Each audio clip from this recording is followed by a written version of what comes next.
네, 이 현대제철 당진 공장 사고로 악명이 높은 곳입니다. 지난 2007년 이후 12년 동안 이곳에서 숨진 노동자가 35명인데 그 가운데 80%가 넘는 29명은 비정규직 노동자였습니다. 오선민 기자입니다.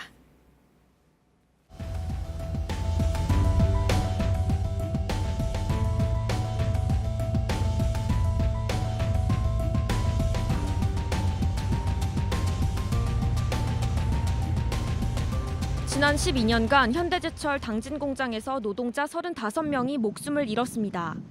1년에 3명꼴입니다.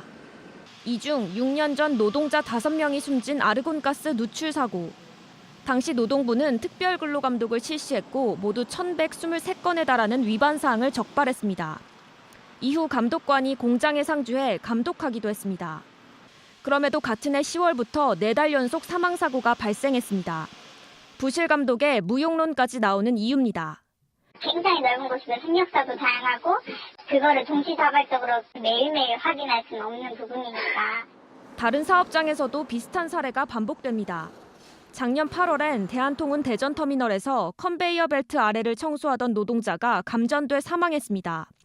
곧장 특별근로감독에 들어갔지만 2달 뒤 같은 터미널에서 계약직 직원이 화물차에 치여 또 숨졌습니다. 그때는 옥내 사고에서 옥내만 봤다. 감전 업무에 대해서 주로 봤다라고 얘기를 하거든요. 위험의 외주화 문제도 비켜가지 못했습니다. 지난달 인권위는 이 공장을 원청과 하청 노동자 간 차별이 심한 사업장이라고 지적한 바 있습니다. 지난 12년간 숨진 하청업체 소속 노동자는 29명으로 전체의 80%가 넘습니다. 같은 일을 해도 임금은 60%만 받고 복리후생비 등도 훨씬 적었습니다. 심지어 탈의실 비품까지 차별이 있어 인권위가 시정을 권고했습니다. 하지만 다시 죽음의 사고는 하청업체 노동자에게 찾아왔습니다. JTBC 오선민입니다.